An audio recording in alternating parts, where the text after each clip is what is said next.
Hello, everyone. Great to see you here. My name is Esther de las Casas, and I'm working with Dan Vanden on the Ment Abacus project. When I first joined, my role was called storyteller. But over time, it's become something more like a strategic partnership with Dan. I help him sort through ideas, clarify what matters most, and turn vision into structure. In our first interview, he said that the world isn't lacking good ideas, but people who can turn them into practical solutions. Back then, I didn't quite understand what Dan meant. But now, I think I've got the idea. He means it's often less about having the vision, and more about walking the talk. Or let's say, making it happen. Whatever the it is. That's where skin in the game enters the picture. You might remember that Dan spoke about this in last Sunday's Bigger Picture episode. If you missed it, I really recommend watching it. It's still up on LinkedIn and also on our project website.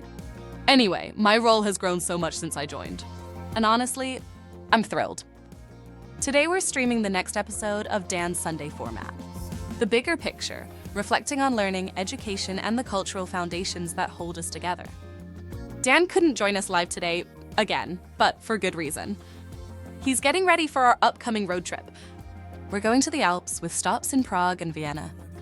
Let's just say maps are being drawn, gear is being packed, and knowing Dan, he's probably debating whether to bring 3 books or 30. So, I'll be your narrator once more. Now, today's episode is called Beyond Netflix, Who's Writing Your Script? It's about stories, not just the ones we watch, but the ones we live in and live by. Let's dive in. Beyond Netflix, Who's Writing Your Script? You don't just watch stories, you live in one.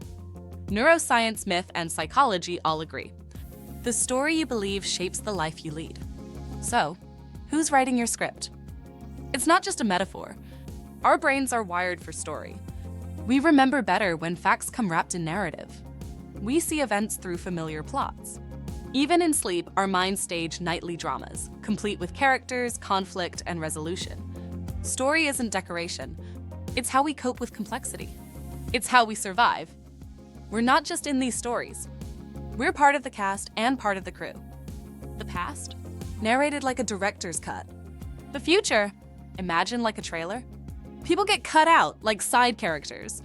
Lines get rehearsed, but never spoken. And life itself?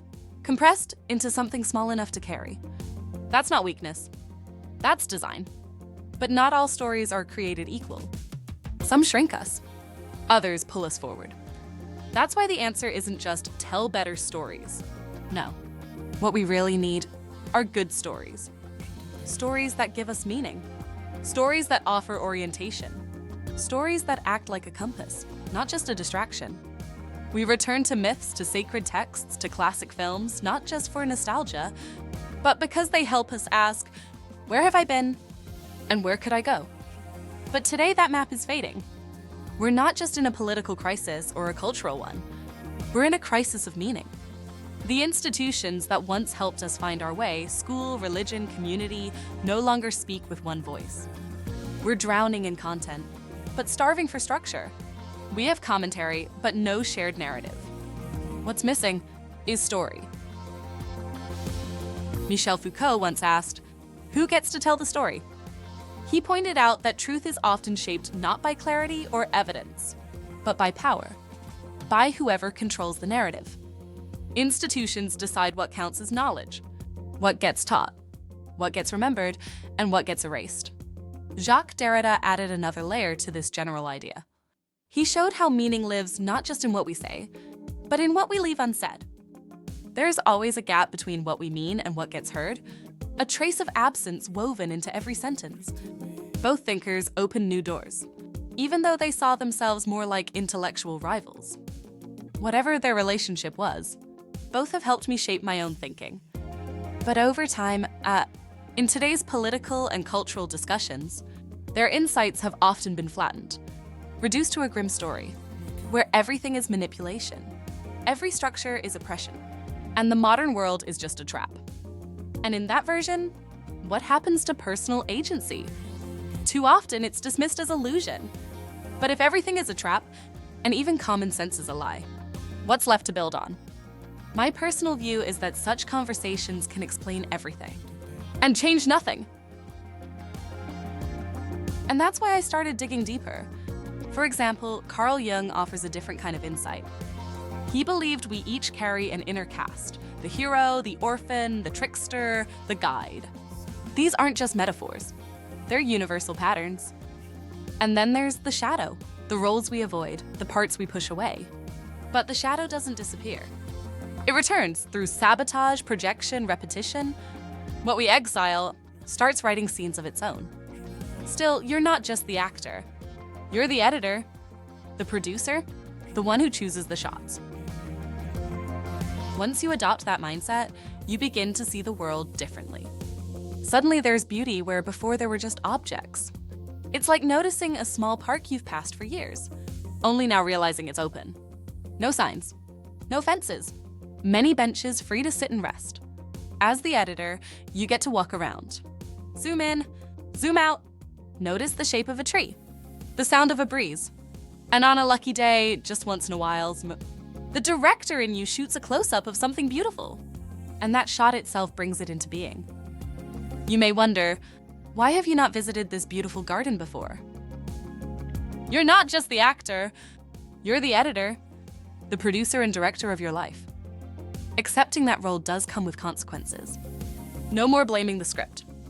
No more hoping someone else has ironed your costume, or that the casting director finally cast you in your own life. This is your production now. Maybe it begins with something small, a passing thought, a quiet nudge, an idea you've carried for a while that's ready to be looked at gently. Your first step? Take some notes, write your thoughts down. There might be a bit of hesitation. Sometimes the first step feels heavier than it is. That's part of the process, but let this thought stay with you for a moment. Are you shaping your life, or are you letting it shape you? Not someday, but maybe today, as ask yourself, what story am I already living? What part of me is still waiting in the wings? And what story wants to be lived through me now? Even if it's hard, we live in stories. That's not just a poetic idea. The next line is yours.